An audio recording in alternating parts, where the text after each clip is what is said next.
करत होते, आरोपी ट्रेनने वेगवेगळ्या ठिकाणी फिरत होते असं देखील कोर्ट सांगते। आणि मात्र हे सगळं कोर्टाला सांगण्यात आलं, मात्र प्रवासाचा पुरावा नाही, त्यामुळे कोर्टाला ते ग्राह्य धरता येणार नाही। एक महत्त्वाचा मुद्दा या ठिकाणी आपल्याला पाहायला मिळतोय। इंद्रप्रस्थ गेस्ट हाऊसचा देखील मुद्दा त्यांनी मांडलेला आहे। आरोपी वारंवार त्या ठिकाणी राहायला होता असं सांगण्यात आलं, मात्र त्याचाही थेट कुठलाही पुरावा नाही, त्यामुळे तपास झाला मात्र पुरावे त्या ठिकाणी तपास यंत्रणांकडून सादर केले नाही असं देखील कोर्टाकडून जे निरीक्षण आहे ते वारंवार या ठिकाणी नमूद होतोय। आणि कुठलाही पुरावा दिला नाही किंवा कागदावर रेकॉर्ड दिलेला नाही असं कोर्ट म्हणते। साक्षीदारांना वेगवेगळ्या कथा सांगितल्या आहेत, त्याला इतर कुठलाही पुरावा नाहीये। म्हणजे जे काही मांडण्यात आलेलं आहे, जो तपास झालेला आहे, त्यामध्ये जे पुरावे अपेक्षित होते ते पुरावे त्या ठिकाणी दिसत नाही असं कोर्टाचं निरीक्षण आहे। आरोपींना ट्रेनने वेगवेगळ्या ठिकाणी ये जा करत होते असं सांगितलं, मात्र ट्रेनच्या प्रवासाचा कुठलाही पुरावा कोर्टाला देण्यात आला नाही असं देखील कोर्टानं सांगितलं। त्यामुळे कोर्ट नेमका काय निकाल देणार आहे हे सुद्धा पाहणं महत्त्वाचं ठरणार आहे। निकालाचं वाचन सुरू झालेलं आहे आणि सविस्तर असं जे वाचन आहे ते आपण निकाला पाहतो या ठिकाणी कोर्टाकडून सुरू आहे। मागच्या अर्ध्या तासापासून हे वाचन सुरू आहे आणि नेमकं पुढे कोर्टाकडून काय निरीक्षण नोंदवलं जाणार आहे ते सुद्धा पाहणं तितकंच महत्त्वाचं ठरणार आहे। निखिला, नक्कीच गिरीश, आपण पाहतो की या सगळ्या निकाल वाचनामध्ये न्यायालयानं सीबीआयच्या कार्यपद्धतीवर देखील टिप्पणी केलेली आहे। त्याचबरोबर माफीच्या साक्षीदाराचा कबुली जबाब हा कायद्याला धरून नव्हता हे दिसून येतं असं देखील कोर्टानं म्हटलेलं आहे। एकूणच सरकारी पक्ष आणि तपास यंत्रणांमधील असंख्य त्रुटी या सगळ्या निकाल वाचनामध्ये पाहायला मिळतात। या खटल्यात ज्याच्यावर सगळी भिस्त उभी आहे तो माफीचा साक्षीदार हा सगळ्यात महत्त्वाचा दुवा आहे आणि त्यावरच या निकालामध्ये बोट ठेवलेलं पाहायला मिळत आहे।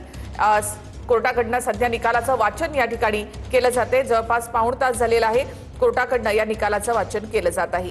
तर सीबीआयच्या कार्यपद्धतीवर देखील न्यायालयाकडून टिप्पणी करण्यात आलेली आहे। हे प्रकरण संवेदनशील असून फार सहज रिॲक्ट केलं त्या सीबीआय अधिकाऱ्याच्या भावना कदाचित रोजच्या रुटीनमुळे बोथट झाल्या असाव्या असं निरीक्षण कोर्टाकडून नोंदवलं गेलंय। तर आरोपीच्या भूमिकेवर देखील जबाबावर देखील कोर्टाकडून प्रश्नचिन्ह उपस्थित करण्यात आलं। कोर्टाला मोबाईल रेकॉर्डचा कोणताही पुरावा मिळाला नाही असं कोर्टानं म्हटलेलं आहे। साक्षीदाराने वेगळ्या कथा सांगितल्या आणि त्याचा पुरावा नाही असं देखील कोर्टानं म्हटलेलं आहे। कोर्टाकडनं सविस्तर निकालाचं वाचन आतापर्यंत केलं जात आहे। आरोपीने ट्रेनने वेगवेगळ्या ठिकाणी ये जा करत होते असं सांगण्यात आलं, मात्र प्रवासाचा कोणताही पुरावा नाही आणि त्यामुळे कोर्टाला ते ग्राह्य धरता आलेलं नाही असं कोर्टानं म्हटलेलं आहे।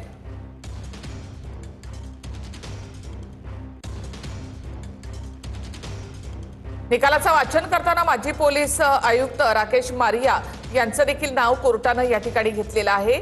ॲडव्होकेट अनिकेत निकम आपल्यासोबत जोडले गेलेले आहेत या केस संदर्भामध्ये। अनिकेतजी, स्वागत तुमचं। आज पवनराजे निंबाळकर हत्या प्रकरणाचा निकालाचं वाचन या ठिकाणी सुरू झालेलं आहे। तुम्ही पाहत असाल कारण जवळपास 20 वर्षांनंतर या सगळ्याचा निकाल येत आहे। एकूणच पुढे काय होईल याची उत्सुकता देखील आहे। कोर्टानं जी काही टिप्पणी केली किंवा जे निकालाचं वाचन केलं त्यामध्ये या सगळ्यामध्ये सगळ्यात महत्त्वाचा आहे तो माफीचा साक्षीदार आणि त्यावरच कोर्टानं या ठिकाणी एक म्हटलेलं आहे की या सगळ्यामध्ये कुठेतरी संशय दिसतो आहे। तुम्ही कसं पाहता या निकालाकडे? निकाल यायचं बाकी आहे आणि कोर्ट शेवटी काय निकाल देईल हे आपल्याला थोड्या वेळात कळेलच आणि जी प्रक्रिया असते कायदेशीर त्या पद्धतीने पुढचे पावलं उचलले जातील। म्हणजे कोर्टाने आता हे ठरवायचं आहे की दोषी आहे का दोषी नाहीये आणि समजा ज्या पद्धतीने कोर्ट निकाल देतं, फॉर एक्झाम्पल जर तुम्हाला द्यायचं झालं, समजा दोषी ठरवलं त्यानंतर मग शिक्षेवरचा युक्तिवाद असतो आणि ही पुढची प्रक्रिया असते। परंतु आत्ताच्या घडीला जोपर्यंत संपूर्ण निकालपत्र कोर्टाचं वाचन होत नाही तोपर्यंत काही भाकीत करणं हे योग्य होणार नाही आणि काही वेळातच आपल्याला कळेलच काय शेवटी कोर्टाचा निकाल आहे। म्हणजे काय नेमकी प्रक्रिया असेल? म्हणजे या सगळ्यामध्ये पद्मसिंह पाटील हे सगळ्यात मुख्य आरोपी आहेत आणि इतर 9 आरोपी या सगळ्यामध्ये आहेत। पुढची प्रोसेस नेमकी कशी असेल?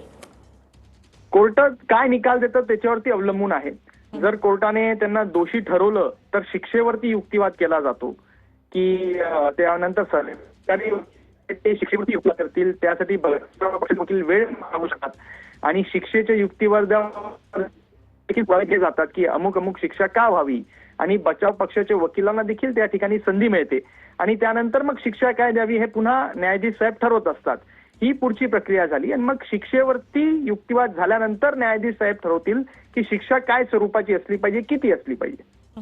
पण नंतर त्यानंतर जो काही अशील असेल त्यांना पुढे वरच्या कोर्टामध्ये जाण्याची मुभा असते, म्हणजे तिथे ते अपील करू शकतात। हो, निश्चित म्हणजे सत्र न्यायालयाच्या निकालाच्या विरोधात उच्च न्यायालयात जाता येतं, उच्च न्यायालयात अपील दाखल करता येते आणि मग उच्च न्यायालयात जामिनाचा अर्ज मांडता येतो। ही सर्व प्रक्रिया प्रत्येक अशिलाला असते, प्रत्येक पक्ष त्या पद्धतीने ते पावलं देईल। नक्कीच धन्यवाद सर. वकील अनिकेत निकम सर आपल्याशी बोलत होते या ठिकाणी.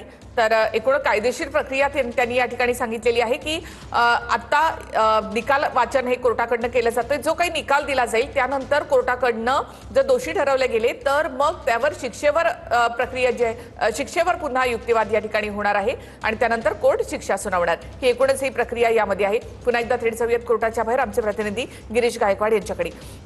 गिरीश, आता नेमकं कोर्टामध्ये काय सुरू आहे, आणखी काय म्हटलंय कोर्टाने?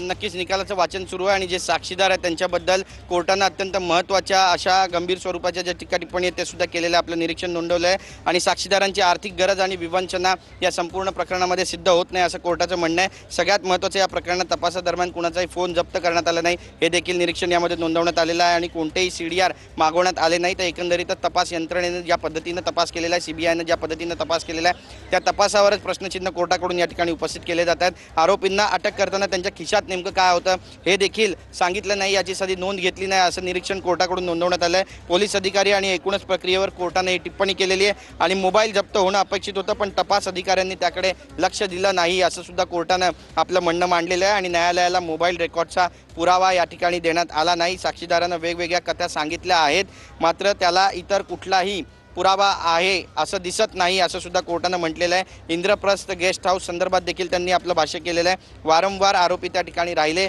मात्र असं सांगण्यात आलं मात्र ज्या ठिकाणी ते राहिले होते त्याचाही कुठला पुरावा किंवा कागद या ठिकाणी रेकॉर्डवर दिलेला नाही आहे. सगळ्यात प्रमुख गोष्ट म्हणजे रेकॉर्डवरती पुरावे सादर नाही आहेत असं वारंवार कोर्ट सांगते. मग ते मोबाईल कॉल रेकॉर्डिंग असू द्या किंवा आरोपी ज्या ठिकाणी थांबले होते, ज्या गेस्ट हाऊसमध्ये राहिले होते त्या संदर्भातला पुरावा असू द्या ते सुद्धा मिळालं नाही असं सांगितलेलं आहे आणि वेगवेगळ्या ज्या कथा साक्षीदारांनी सांगितल्या त्याचे देखील कुठलेही पुरावे नाही आहेत असं देखील म्हटलेलं आहे आणि साधी नोंद सुद्धा मोबाईल जप्ती संदर्भातली घेण्यात आली नाही किंवा मोबाईल जप्त झाला नाही असं देखील निरीक्षण त्या ठिकाणी मांडलेलं आहे. आतापर्यंत निकालाचं वाचन पाहता सरकारी पक्ष आणि तपास यंत्रणांतील असंख्य त्रुटी ज्या आहेत त्या कोर्टाने या ठिकाणी त्याचा पाढा वाचायला सुरुवात केली असं म्हटलं तर गैर ठरणार नाही. निखिला, कोर्टाकडून सविस्तर निकालाचं जे वाचन आहे ते मागच्या पाऊण तासापासून या ठिकाणी सुरू असल्याचं देखील आपण पाहतोय आणि एकंदरीतच निकालाचं वाचन करताना त्यांनी आता माजी पोलीस आयुक्त राकेश मारिया यांचं देखील यामध्ये नाव घेतलेलं आहे आणि आरोपीचा मलबार हिल इथे बंगला होता असं साक्षीदारांनी सांगितलं. मात्र मलबार हिल इथे बंगला असल्याचा सरकारी पक्षाकडे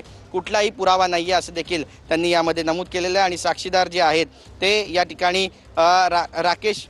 राकेश मारिया यांना जाऊन भेटला होता आणि स्कॉचची बाटली दिली असं देखील त्याने जबाबात सांगितलं. मात्र राकेश मारिया यांनी ही भेट आणि स्कॉच घेतल्याचं नकारलं असं देखील कोर्टानं नमूद केलेलं आहे. राकेश मारिया यांच्या कार्यालयातील व्हिजिटर रजिस्टर घेण्यात आलं नाही असं देखील निरीक्षण कोर्टाकडून करण्यात आलेलं आहे आणि राकेश मारिया आणि साक्षीदारांचे दोघांचे जबाब वेगवेगळे असल्यानं त्यातला खरा कोणता हे कोर्टाला समजून येत नाही कारण कोणतेच पुरावे नाहीत. तर पुराव्याअभावी नेमकं कोर्ट आता काय निर्णय घेणार आहे हे सुद्धा पाहणं महत्त्वाचं ठरणार आहे. तपास यंत्रणांवर बरेचसे प्रश्नचिन्ह या ठिकाणी निखिला कोर्ट उपस्थित करताना निकाल वाचनामध्ये आपल्याला सध्या तरी पाहायला मिळते. जसं जसं निकाल वाचन पुढे जाईल तसे तसे अपडेट TV9च्या माध्यमातून आपणही कोर्टाबाहेरून देतोय. माझा सहकारी कृष्ण सोनारवाडकर तो स्वतः कोर्टाच्या आतमध्ये आहे आणि ही सगळी जी माहिती आहे ती आपल्याला देतोय आणि त्यामुळे नेमक्या या सगळ्या निकाल वाचनामध्ये काय घडामोडी घडणार आहेत आणि या निकालाच्या अंती नेमका कुणाला शिक्षा होणार किंवा कोण कन्व्हिक्ट होणार आहे हे सुद्धा पाहणं तितकंच महत्त्वाचं ठरणार आहे. राजकीय पार्श्वभूमी असलेलं हे हत्याकांड आहे आणि त्यामुळे संपूर्ण महाराष्ट्राचं देशाचं लक्ष या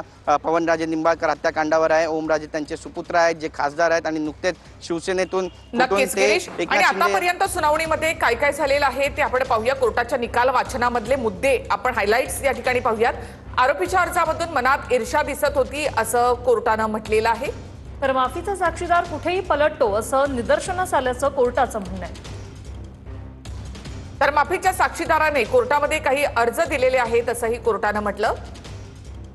सुनावणीत काय झालं ते पाहतोय. आरोपी बोलला कुछ पाने के लिए कुछ खोना पडता है असंही कोर्टाने म्हटलंय. तर त्याने 3 नंबरच्या आरोपीकडे पैसे मागितले होते असं कोर्टानं म्हटलं.